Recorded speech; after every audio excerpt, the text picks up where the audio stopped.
네, 저희 함께 기도하고 말씀 나누도록 하겠습니다.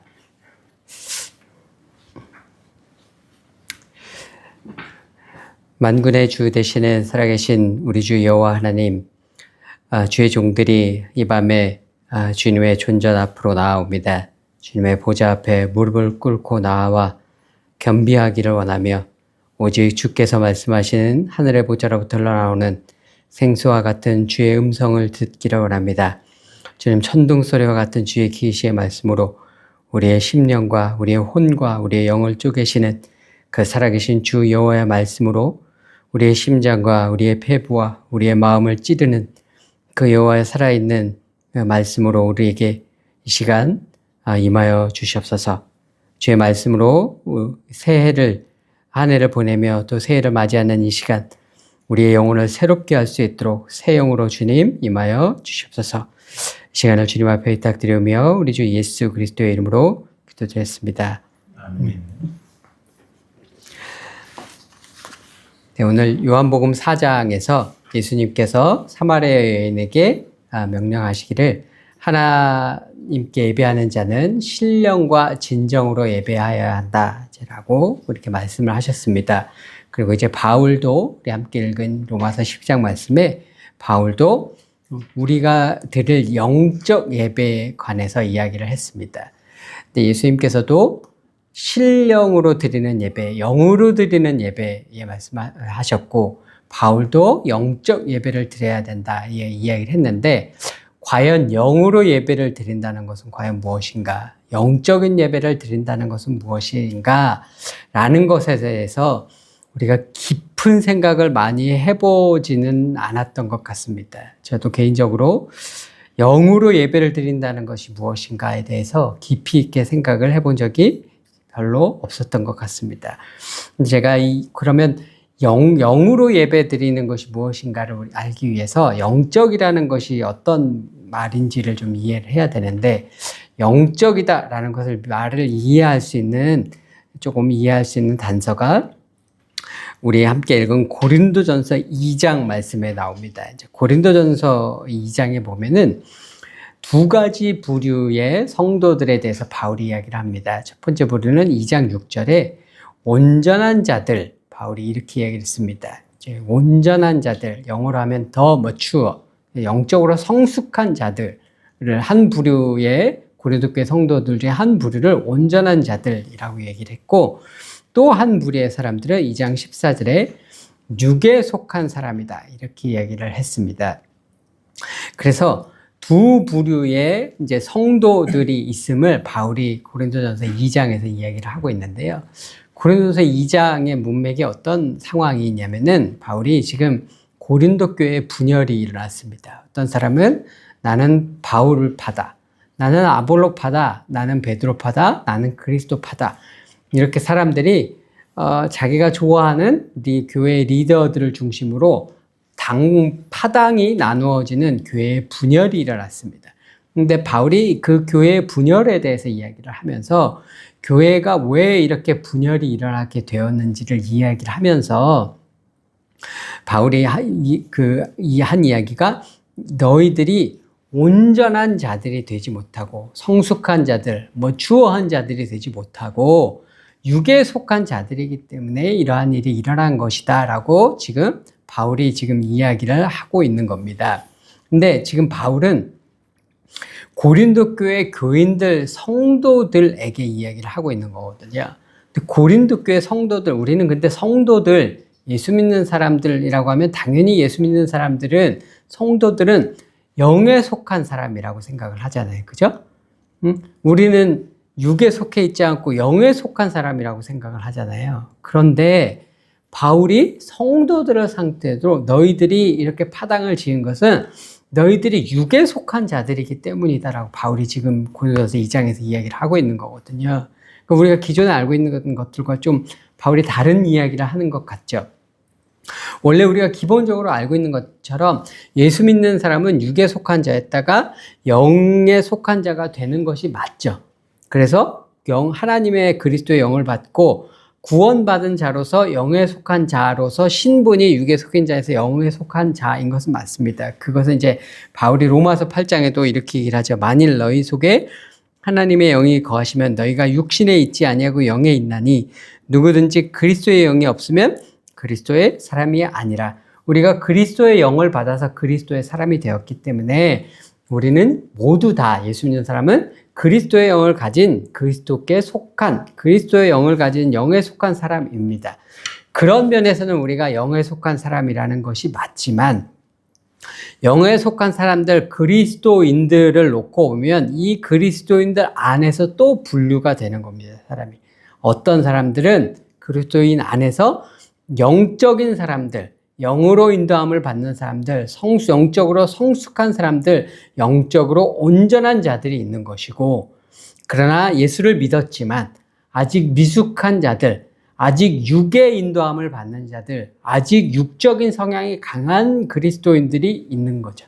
그래서 예수를 믿었지만 아직 이런 부류의 사람들을 가지고 바울이 지금 너희는 육에 속한 사람들이다. 아직 너희들은 예수를 믿었지만 영으로 인도함을 받는 사람들은 아니다. 그래서 영적으로 온전한 자리에서 있는 영적으로 성숙한 자들은 아니다. 라고 이제 바울이 지금 이야기를 이제 해주고 있는 겁니다. 근데 바울이 얘기하는 여기서 육에 속한 사람이 이제 어떤 사람이냐면은 영어로 보면은 어떻게 되어 있냐면은 NIV 성경 같은 경우는 natural man 이렇게 되어 있습니다. 이제 자연적인 사람, 자연적인이라는 게 뭐냐면 우리의 육의 속성을 그대로 자연스럽게 따라가는 사람이라는 뜻이에요.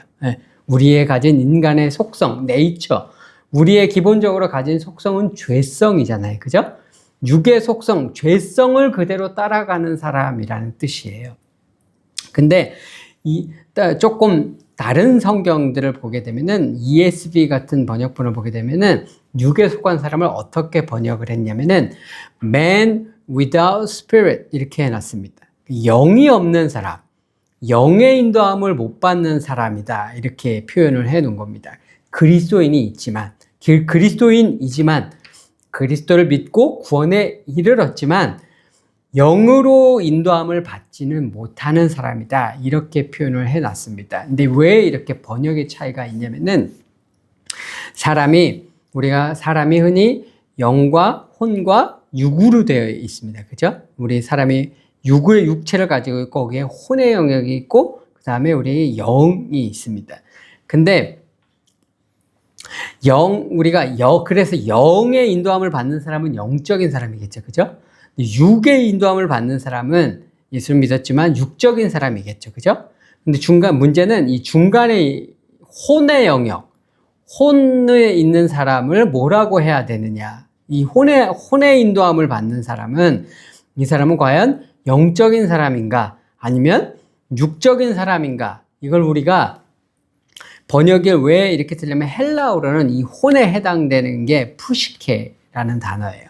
이게 뭐냐면 영어로 하면 했을 때 우리가 psychology 뭐 이렇게 표현하는 것들이 다 인간의 혼을 말하는 영어인데, 그래서 바울이 이야기한 이 육적인 사람이라는 말은 헬라어를 그대로 번역을 하면은 푸시케의 인도함을 받는 사람, 혼의 인도함을 받는 사람, 혼적인 사람이라는 뜻입니다. 근데 이 혼적인이라는 단어가 영어에 없어요. 헬라어에는 있는 이 단어가 영어에 없어요. 그러니까 영은 스피릿이니까 영어로 바꾸면 형용사가 spiritual, 영적인이고, 육은 flesh이니까 헬라어로 바꾸면 이제 형용사로 바꾸면 fleshly, bodily 이렇게 바꾸면 되는데 혼의 형용사형에 해당되는 영어 단어가 없습니다. 그러다 보니까 이걸 번역을 할 때 영어로는 해당되는 단어가 없으니까 어떤 성경은 내추럴, 육적인 성향, 육의 성향, 우리가 가진 죄성의 인도함을 받는 사람,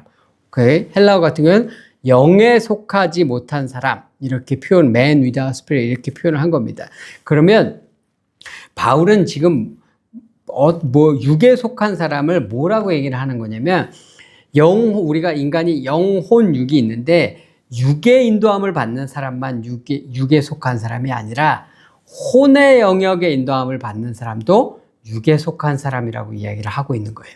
오직 영의 인도함을 받는 사람만 영적인 사람, 온전한 사람, 영적으로 성숙한 자들이고, 혼의 인도함을 받는 사람도 육에 속한 사람이다. 육뿐만 아니라 혼도 육의 영역이다. 그래서 혼의 인도함을 받는 사람도 육에 속한 사람이다 라고 바울은 이야기를 하고 있는 겁니다. 고린도 혼의 영역은요, 이성과 지성, 우리의 머리로 행해지는 이성과 지성의 영역, 그리고 가슴으로 행해지는 감정의 영역을 모두 포함하는 게 혼의 영역입니다. 이제 고린도 교인들 같은 경우에는 고린도라는 것이 헬라, 그리스 지역이잖아요. 그리스 사람들은 철학적인 사람들이란 말이에요. 철학적인데, 철학적이고, 지적이고, 이성적이고, 이러한 것들에 의해서 끌림을 받는 사람들이란 말이에요. 그런 것들에, 바울이 아테네를 가도 그렇고, 이렇게 이성적이고 논리적이고 지적이고 이러한 것들이 옳고 그르냐를 따져서 인도함을 받는 사람들이거든요. 그렇기 때문에 이 사람들은 자기들이 똑똑한 사람들이죠. 엄청나게, 그죠? 엄청나게 지적이고 이성적이고 논리적인 사람이에요. 그렇기 때문에 이 사람들은 자기들을 굉장히 똑똑하다고 여겼고, 자기네들이 굉장히 많은 것을 알고 있다고 여겼고, 자기네들이 굉장히 철학적인 진리를 알고 있는, 굉장히 그렇기 때문에 고린도 교인들은 스스로를 영적인 사람들이다라고 여겼던 거예요. 왜? 자기들은 철학하는 사람들이거든요. 자기들은 똑똑한 사람들이거든요. 자기들은 굉장히 이성적이고 굉장히 논리적인 사람들이거든요. 그렇기 때문에 자기들은 아주 예수를 믿으면서 자기네들은 그렇기 때문에 아주 영적인 사람이라고 여겼는데, 바울은 그런 고린도 교인들에게 너희들은 영적인 사람들이 아직 못 돼. 너희들은 아직은 육에 속한 사람에 불과한 거야. 너희들이 인도함을 받는 그 혼적이고 지적이고 이성적인 것들은 아직 육에 속한 영역이고, 너희들은 아직 육에 속한 사람들에 불과해. 그렇기 때문에 너희 교회에 그렇게 당파를 짓고 그런 일들이 일어나는 거야. 너희들이 아직은 영적으로 온전한 영적으로 성숙한 영으로 인도함을 받는 영적인 크리스찬들이 아직 아니기 때문이다 라고 바울이 이야기를 이제 하고 있는 겁니다. 이제 우리가 오늘날 한국교회에서의 많은 예배들이 어느 쪽으로 이제 가고 있냐면, 예전에 우리가 예배를 드리고 예전에 교회에서의 신앙생활의 중심이, 왜냐면 저희 어릴 때나 이럴 때 보면 어떤 형태의 신앙생활이냐면 주로 부흥회 가서 많이 은혜를 받고 되게 감정적으로 격정적으로 부흥회에서 이렇게 은혜를 받는 어떤 그러한 형태의 신앙생활이었죠. 근데 한국의 경제도 발전하고 지적 수준도 발전하면서 90년대 이후에 들어서는 제가 느끼기에 한국의 많은 신앙생활이 성경 공부 위주의 지적으로 말씀을 이해하는 영역으로 신앙생활의 중심이 많이 옮겨왔습니다. 그러면서 사람들이 어떻게 생각을 하게 되면, 성경 공부를 많이 하면 많이 할수록 사람들이 내가 말씀을 많이 한다고 생각하고 내가 정말 영적인 사람이 되었다고 생각을 하죠. 그런데 그 사람들이 감정적인 영역에서 이성적인 영역으로 옮겨왔을 뿐, 성경적인 차원에서 고린도전서의 바울이 얘기한 바울의 기준에 의하면 감정의 영역이나 이성의 영역이나 여전히 혼적의 영역에 속한 것이고, 여전히 그건 육적에 속한 그리스도인이지 그건 영적인 그 크리스찬이 되었다는 것은 아닙니다. 그것은 아직도 이성에 의해 인도함을 받는다는 것은 아직도 완전한 성숙한 영적인 그리스도인의 자리에는 서지 못했다는 것입니다. 우리가 이성이 중심이 되어지는 예배를 드리고 이성이 중심이 되어지는 신앙생활을 하다 보면 새로운 지식, 새로운 논리, 이런 것들이 있으면 그러한 것들에 끌려가는 신앙을 갖게 돼요. 그런 게 대표적인 것들이 뭐냐면 이단이거든요. 이단은 언제나 우리에게 새로운 성경 지식을 가져다 줘요. 그전에는 알지 못했던 새로운 성경 지식을 주고, 그전에는 전혀 생각지 못했던 새로운 성경적인 논리를 우리에게 제시를 해줘요. 그러면 내 이성이 중심이 되어지는 신앙생활을 하는 사람들은 그 새로운 지식이 새로워서, 그 새로운 논리가 새로워서 그쪽에 끌려가게 되어지고, 나중에 결국은 어떻게 되냐면 기존에 우리가 알고 있던 복음은 틀린 것이었구나 라는 결론에 다다르게 되고 거기에 빠져들게 됩니다. 그건 똑똑한 사람들도 마찬가지예요. 근데 그렇게 되어지는 이유가 뭐냐면 그 사람의 기준이 영이 기준인 신앙, 영으로 예배를 드리는 하나님의 영에 초점이 맞춰져 있는 신앙이 아니라 자기의 이성이 기준이 되어진 신앙생활, 자기의 이성을 만족시키는 것을 영적인 예배라고 착각하는 신앙생활을 했기 때문에 그러합니다. 제가 전에 미국에서 AI로 사람들이 예배를 드리고 있다, 그런 교회들이 있다라는 말씀을 드렸습니다. 근데 사람들이 굉장히 반응이 좋다, 이런 이야기를 드렸습니다. 왜냐하면 AI가 전혀 그전에는 생각하지 못했던 새로운 지식들, 새로운 성경 지식의 조합들을 자꾸 제시를 해주거든요. 그러니 기존의 목사님들보다 훨씬 더 똑똑한 지식들, 나의 지적인 호기심들을 충족시켜주고 나의 이성적인 욕구를 만족시켜주는 설교들을 하게 되고, 그리고 우리의 이성이 자꾸 거기에 따라가게 되면 내 기준이 내 이성을 만족시키는 예배, 그게 기준이 되어지면 결국 우리는 그렇게 영이 없는 예배에도 그것을 영적인 예배라고 착각을 하게 되고 자꾸 따라가게 되는 그러한 일들이 일어나게 되어집니다.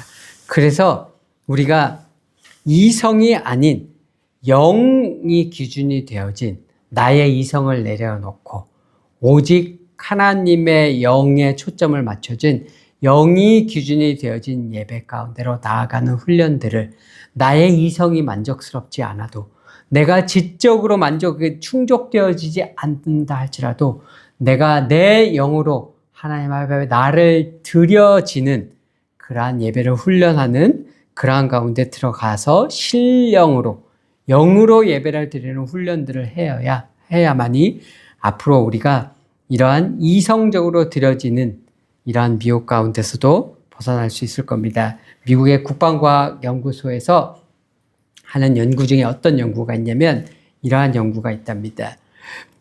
신의 목소리라는 타이틀로 진행되어지는 연구가 있대요. 이건 뭐냐면 주파수를 어떻게 조작을 해서 어떤 사람들이 다 못 듣는데 어떤 사람을 타겟으로 해서 그 사람에게만 어떤 소리가 들리게 하는 그런 기술을 개발을 하고 있답니다.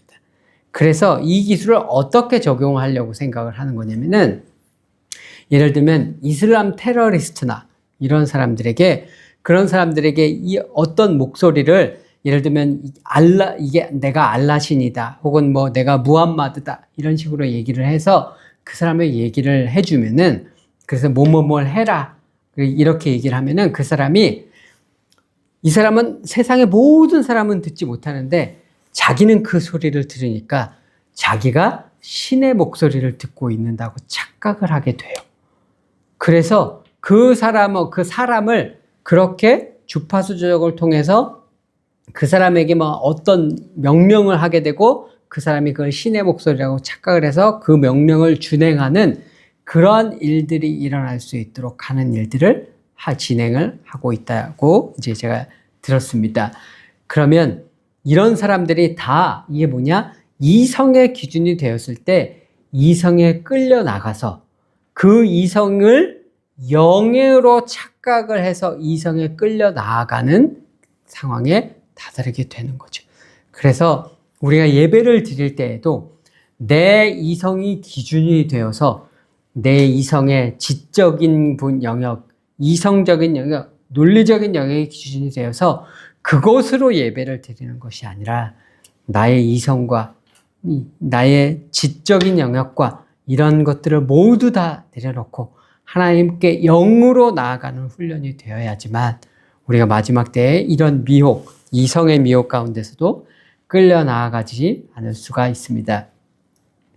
예수님께서 한 가지 또 영으로, 신령과 진정으로 예배를 드려라 라고 말씀하셨습니다. 영으로 예배를 드려라, in spirit, spirit으로 예배를 드려라 라고 말씀하셨고, 또 진정으로, 예전 성경에 진정으로 되는데 영어로 하면 in truth죠. 그죠?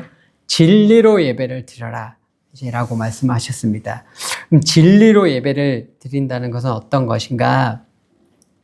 제가 이제 대학생 때 처음으로 이제 서울에 있는 큰 교회에서 예배를 드렸습니다. 제가 이제 어렸을 때 다녔던 교회는 시골에 한 7, 80여 명, 주일날 예배 한 7, 80여 명 드리는 작은 교회였어요. 그리고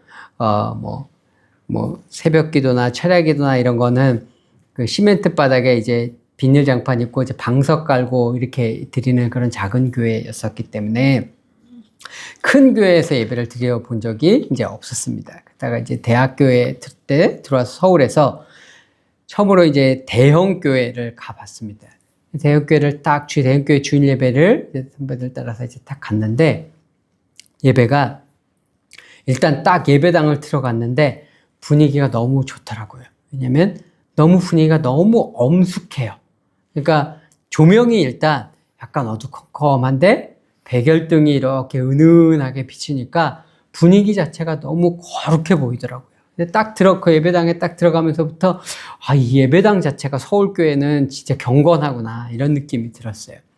그리고 처음 간 그 교회에서 늦게 예배를 드리고 나왔는데 기억나는 게 하나 뭐냐면, 첫째, 분위기가 굉장히 경건하다. 둘째, 성가대의 예배가 정말 하늘의 천상의 천사들이 드리는 노래 같다. 성가대의 노래가 그렇게 느꼈거든요. 왜냐면 성가대 찬양이 너무 은혜롭다는 느낌보다는 너무 잘한다. 너무 화음이나 이런 것들이 하는데 이 사부로 이게 너무나 그 화음의 조화가 너무나 아름다웠어요. 근데 그 소리에 제가 그냥 뿅 간 것 같아요. 그러니까 근데 예배를 드리고 나와서 너무 좋았어요, 제가. 서울교회는 역시 다르구나. 근데 나중에 제가 지금도 그때 그 예배가 기억이 나는데, 내가 나중에 이게 신학을 하고 이러면서 그때 예배가 뭐가 좋았었던 것인가를 생각을 해봤으니까, 거룩한 것 같은 그 어두컴컴한 분위기, 그리고 그 노래가 은혜롭다는 느낌보다 노래를 너무 잘했던 그 아름다운 그 그 찬양의 화음의 그 노래 소리, 그게 제가 너무너무 좋았었던 거예요. 근데 그거는 제가 생각하면 제가 좋았었다라고 한 건 제가 그 예배 속에서 그냥 제 감정이 좋았었던 거일 뿐이에요. 그 예배에서 기억나는 게 아무것도 없거든요. 그 예배에서 그 예배 가운데서 제가 하나님과의 어떤 교통, 그 예배 가운데서 하나님께서 내게 은혜를 주셨던 것, 하나님께서 내게 말씀하셨던 것, 내가 하나님과의 교통이 있었던 것, 이런 것들은 하나도 없었거든요. 근데 오직 제가 가졌던 느낌만 좋았었던 거예요. 근데 그 느낌이 좋아서 그 교회를 이렇게 쭉 갔는데, 그 느낌이 좋아서 자꾸 그 교회를 갔었던 거죠. 근데 2000년대 들어서 한국에서 개신교의 교세는 계속해서 줄어드는데, 카톨릭의 교세는 그 퍼센테이지가 굉장히 많이 올라갔습니다. 근데 카톨릭의 그 교세가 올라갔었던 이 많은 이유 중에 뭐냐면, 개신교에서 카톨릭으로 개종해서 카톨릭 교회를 나가는 사람들이 2000년대 초중반에 굉장히 많았어요. 근데 왜 그 사람들이, 제 친척분들 중에도 이제 그런 분들이 있었거든요. 근데 왜 그런 분들이 카톨릭 교회를 갔느냐라고 그러면, 저희 친척분한테 제가 물어보니까 거길 가면은 예배가 엄숙하고 거룩하고 뭔가 예배가 다르다는 느낌이 난다는 거예요. 거기는, 우리 개신교 교회는 가면은 그냥 이렇게 환한 그냥 백열등에다가 거룩한 느낌도 없고 그냥 그런데 거기 가면 이렇게 딱 들어갔을 때 분위기부터 이제 거룩한 느낌이 난다는 거예요. 다르다는 거예요. 그래서 그게 좋아서 간다, 그렇게 얘기를 하시더라고요. 제가 잔 파이퍼 목사님의 책을 보니까, 그 잔 파이퍼 목사님이 미국 교회 청년들이 질문한 얘기를 이렇게 써놓으셨는데, 미국 교회 청년들이 그런 얘기를 굉장히 많이 한대요. 미국에서 가장 교세가 큰 교회가 개신교에서 이제 베프티스트 침례교회잖아요. 그 침례교인들 중에서 예전을 중시하는 교회로 옮겨가는 젊은이들이 굉장히 많다는 거예요. 성공회 같은 교회들. 이 예전을 중시하는 교회들, 그런 교회로 옮겨가는 사람들이 침례교인들 중에 되게 많답니다. 근데 왜 그러면 그 젊은 친구들이 그렇게 교회를 옮겨가느냐라고 했을 때, 그 친구들이 그렇게 예전을 중요시하는 성공회 같은 교회를 가면은 느낌이 다르대요. 거기는 거룩하고 엄숙하고, 거기는 사제분들이 이제 사제 복장을 하잖아요. 그거에서부터 어떤 때는 이제 신학적으로는 그런 예전을 중시하는 교회들을 고교회라고 하는데, 고교회가 카톨릭이나 이런 데도 그렇지만 향을 피우는 교회들도 있고, 이렇게 분위기가 엄숙하고 거룩한 분위기 그런 것들이 있잖아요. 그런 것들이 좋아서 간다는 거예요. 근데 그게 뭐냐면, 그게 사람들이 진리를 쫓아서 가는 것이 아니라 자신의 느낌, 감정의 만족을 쫓아서 가는 거거든요. 그때 진리를 쫓아서 가는 게 아니라 예배의 형식이 주는 자신의 감정의 만족과 충족을 쫓아서 가는 거거든요. 근데 그건 진리로 예배를 드리는 예배를 쫓아서 가는 것이 아니라 자신의 감정, 이것도 그 혼의 영역을 충족시키는 것이 좋아서 가는 그런 예배를 쫓아서 가는 것인 거죠. 감정의 영역에 휘둘리는 사람이 되는 그런 신앙생활을 하고 있다는 겁니다. 근데 그게 이런 고교회, 예전을 중시하는 가톨릭의 성경 이런 데서만 있느냐? 그렇지 않아요. 개신교회들도 우리가 개신교회에서 우리의 마음에 감정을 불러일으키는 가장 중요한 요소들이 뭐냐면 찬양입니다. 그리고 우리가 교회들이 지금은 찬양을 예전처럼 전통예배 찬송가 이렇게 하지 않고 대부분 이제 밴드 같은 찬양팀을 놓고 거의 모든 교회들이 그렇게 찬양을 하잖아요. 그죠? 그 찬양 가운데 사람들이 오늘 찬양 좋았어요. 이런 찬양의 만족감을 굉장히 누리잖아요. 그죠? 근데 그 만족감을 누리는 것이 영으로 하나님 앞에 예배를 드리는 것이 아니라 내가 기준이 되어서 나의 감정을 충족시키는 것이 좋아서 드리는 예배라면 그는 진리로 드리는 예배가 아니라 혼을 따라서 드리는 육적인 그리스도인의 성향을 가지고 아직도 내 육의 만족을 추구하는 그런 어린 그리스도인의 예배를 드리고 있는 거라는 거죠. 텍사스에 가면은 미국에 이제 많은 메가처치들이 있죠. 몇만 명씩 모이는 미국에 많은 메가처치들이 있는데 텍사스에 아주 큰 메가처치가 하나가 있습니다. 그 메가처치에서 찬양 인도를 하시던 분이 있습니다. 근데 그런 메가처치들에서 찬양 인도를 하는 찬양 인도자들은 대단한 음악 감독, 교회들의 음악 감독, 뮤직 디렉터, 우리나라 큰 교회들도 다 음악 감독 디렉터들이 다 있대요. 근데 이 사람들은 굉장히 음악적인 부분에서 굉장히 탁월한 분들입니다. 그냥 단순히 교회에서 찬양 인도하는 그냥 그런 사람 수준이 아니라 뮤지션으로서의 역량도 굉장히 탁월하고 유명한 분들이 굉장히 많다고 해요. 이 텍사스의 어느 한 메가처치에서 뮤직 디렉터로 찬양 인도를 하시는 분이 있었는데, 이분이 이제 유명한 CCM 가수면서도 또 작곡가이기도 하고 이제 그런 분이었어요. 근데 이분이 한 번은 부활절 예배를 드리기 위해서, 부활절이니까 이제 특별히 찬양을 준비를 했을 거 아니에요? 근데 부활절 예배 이제 리허설을 이제 하게 됐답니다. 리허설을 하러 찬양팀 거기 찬양팀은 전부 다 뮤지션들이잖아요. 음악을 전문적으로 하는 대단한 뮤지션들인데 다 불러 모아서 이제 하려고 전기 기타를 그분이 이제 딱 잡았고 처음에 징 하는데 잘못해서 전기가 올라서 감전이 돼서 이제 그분이 정신을 이제 잃었어요. 그분이 이제 정신을 잃어서 이제 이제 죽음의 상태, 우리가 흔히 이제 의학적인 용어로는 이제 임사 체험이라고 그러죠. 제가 이제 의학적으로는 죽은 상태가 이제 되셨는데 이분이 그래서 영적인 체험을 하나님 앞에서 이제 하시게 된 거예요. 하나님께서 이분이 찬양 인도를 하면서 그 교회에서 드려지는 예배를 이분에게 이렇게 보여주시더래요. 찬양의 그 교회에서 드려지는 자기가 늘 정말 열심히 준비해서 뮤지션으로서 최선을 다해서 하나님 앞에 최상의 예배를 드리기 위해 최상의 찬양과 최상의 예배를 드리기 위해서 준비한 그 예배를 잡혀서 찬양을 인도를 하고 있는데 하나님께서 사람들 하나하나를 이렇게 보여주시더래요.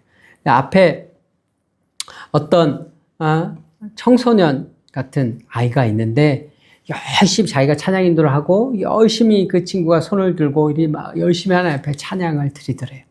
열심히 찬양을 드리는데 이 친구의 마음을 하나님께서 보여주시는데 이 친구는 하나님께 찬양을 드리는 것이 아니라 그냥 음악이 좋아서 음악에 심취해서 자신이 좋아하는 그 음악에 심취해서 그냥 노래를 하고 있는 그렇더래요. 그래서 그가 노래는 정말 겉으로 보기에는 손을 들이고 온갖 마음을 들여서 찬양을 정말 열심히 드리는 것 같은데 그가 드리는 찬양이 하나님의 보좌로 하늘로 이게 연기가 이 찬양이 연기로 이렇게 하늘로 올라가는데 올라가지를 않더래요. 하나님께서 다른 사람을 또 이렇게 보여주셨대요. 하나님께서 다른 사람을 보여주셨는데 그 사람은 그냥 그 사람은 찬양을 이제 하는데 마음속에서 맨 앞에 나가서 자기가 찬양 인도 멤버로 앞에서 찬양 인도를 하는 상상을 하면서 찬양을 하고 있더래요. 하나님께서 그 사람을 보여주시는데. 열심히 눈 감고 손 들고 찬양을 열심히 하는데 머릿속에는 자기가 맨 앞에 찬양 인도자가 돼서 찬양 인도를 하는 상상을 그리면서 찬양을 하고 있고, 저 사람 찬양 인도 정말 잘한다. 사람들이 그렇게 칭찬하고 있고, 그걸 혼자 상상하면서 그걸 즐기고 누리고 있는 그런 사람의 모습을 보여주셨대요. 그러니 그 사람도 그 찬양이 하나님의 보좌로 전혀 올라가지를 않더래요. 그건 하나님께 드려지는 찬양이 아니고 그건 예배가 아니니까요. 또 다른 사람을 그 뒤에 있는 사람을 하나님께서 보여주셨는데 그 사람의 경우는 입으로는 찬양을 하고 있는데 속으로는 어떤 생각을 하고 있냐면 또 오늘 찬양 인도자가 오늘은 준비를 제대로 안 했네. 오늘은 저 드럼이 박자가 자꾸 듣네. 오늘은 기타가 뭘 못 맞추네. 오늘은 이게 회중하고 뭐 호흡이 안 되네. 계속해서 음악을 잘 아는 사람인지 계속해서 그런 것들을 가지고 음악이 좋네 나쁘네 이런 것들을 계속해서 입으로는 찬양을 듣고 있지만 그렇게 판단을 하고 있고 그렇게 하고 있기 때문에 그 사람 역시 하나님 앞에 찬양이 드려지지가 않더래요. 그래서 수만 명이 모여서 하나님 앞에 찬양을 드리고 있는데 하나님의 보호자에까지 상달되어지는 찬양이 없더라는 거예요. 그래서 지금까지 내가 찬양 인도자로 이 수만 명을 드리고 하나님 앞에 드리는 온전한 예배를 드리고 온전한 찬양을 드린다고 생각을 했는데 온전한 예배를 하나도 드리지 못했다는 것을 자기가 거기서 깨닫게 된 거예요, 이분이. 그래서 하나님 앞에 이분이 물으셨대요. 주님, 그러면 온전한 예배는 어떻게 드리는 겁니까? 어떠한 예배가 온전한 예배입니까? 어떻게 드리는 예배가 온전한 찬양으로 하나님 앞에 드려지는 예배입니까? 하나님, 제가 찬양 인도자인데 제가 예배를 인도하는 사람인데 어떻게 하면 그러면 온전한 예배, 온전한 찬양을 주님 앞에 드릴 수 있는 겁니까? 물었더니 예수님께서 어떤 한 분을 보여주셨대요. 그분은 어떤 병상에 누워있는 어떤 힘없는 할머니셨대요. 근데 그분은 병상에 누워서 혼자서 하나님 앞에 이렇게 고백을 하시더래요. 주님, 내게 긍휼을 베풀어 주세요. 주님, 당신을 사랑합니다. 당신만이 나의 구주이십니다. 본인 외에는 들을 수 없는 너무나 나지막하고 힘없는 목소리로 그 옆에 있는 사람도 무슨 소리로 알아들을 수 없는 너무나 힘없고 나지막한 목소리로 주님, 내게 긍휼을 베풀어 주세요. 주님, 당신을 사랑합니다. 당신만이 나의 구주이십니다. 라고 나지막히 속삭이는데 그분의 이 나지막한 속삭임이 하나님 앞에 번제의 제사로 하나님 앞에 그 우주의 그 검은 우주와 같은 것들을 사단이 있는 것들을 뚫고 천둥처럼 하나님 로켓처럼 그게 쏘아지듯이 올려 퍼져서 하늘과 우주를 천둥처럼 가득 채우는 목소리로 온 우주에 울려 퍼지더래요. 그걸 보면서 하나님, 제가 하나님 앞에 찬양 인도를 하고 하나님 앞에 온전히 예배를 드린다고 했는데 제가 지금까지 잘못했습니다. 근데 그러고 나서 회개를 하고 병원에서 이분이 눈을 떴어요. 사람들이 그리고 이분이 병원에 눈을 떠서 이분이 찬양팀 사람들에게 했던 첫 마디가 우리가 했던 모든 준비한 찬양을 멈춰야 합니다. 우리가 준비했던 그 모든 예배를 이런 예배를 멈춰야 합니다. 하고 이분이 찬양팀에게 이야기를 하셨다고 합니다. 그리고 이분이 그 교회를 사임하시고 신령과 진정의 예배를 드리기는 소수의 분들을 모아서 마이크도 없고 스피커도 없고 뮤지션도 없고 자신의 집에서 오직 목소리로 하나님 앞에 신령과 진정을 예배를 드리는 예배를 하나님 앞에 시작을 하셨다고 합니다. 우리가 드리는 예배가 2025년 한 해 동안 우리가 드리는 예배가 과연 어떠했는지 우리가 이 시간 한번 점검해 보면 좋겠습니다. 내가 2025년 드리는 예배는 과연 내가 기준이 되어서 나의 이성과 나의 지적인 욕구와 나의 그 논리적인 욕구를 충족시키기를 원하는 예배는 아니었는지, 혹은 나의 감정을 만족시키는 그런 찬양과 나의 마음의 감정을 충족시키는 그런 예배가 되기를 원하지는 않았는지, 내가 기준이 된 예배는 아니었는지, 나의 이성과 감정이 기준이 된 나의 혼이 중심이 된 예배는 아니었는지, 하나님 앞에 나의 영으로 과연 드려지는 예배였는지, 오늘 이 시간 우리 신령과 진정으로 드리는 예배였는지 오늘 이 시간 잠시 저희가 점검을 해보면 좋겠습니다. 제가 12월 들어서 하나님께서 저에게 계속해서 제 심령 가운데 주시는 말씀이 신령과 진정으로 예배를 드리라라는 말씀이었습니다. 왜냐하면 저는 이제 이성적인 걸 추구하는 성향의 사람이다 보니까, 왜냐하면 이성적으로 만족이 안 되면 예배가 드려지지 않는다라고 생각하는 성향이 굉장히 강하거든요. 어떤 사람은 이성적이라서 그런 것들을 추구하는 사람들, 헬라인과 같은 성향이라서 그런 사람들이 있고, 어떤 사람은 유대인과 같은 성향이라서 기적과 같고 부흥회와 같고 마음의 감정에 흥분이 일어나고 이런 것들이 충족이 되어지지 않으면 예배가 드려지지 않는 사람들이 있어요. 이건 다 내가 기준인 거예요. 근데 예배라는 건 뭐냐면, 예배라는 건 헬라어로 예배한다라는 것은 어떤 의미냐면 완전히 무릎을 꿇고 이마까지 땅바닥에 엎드리는 것을 예배라고 해요.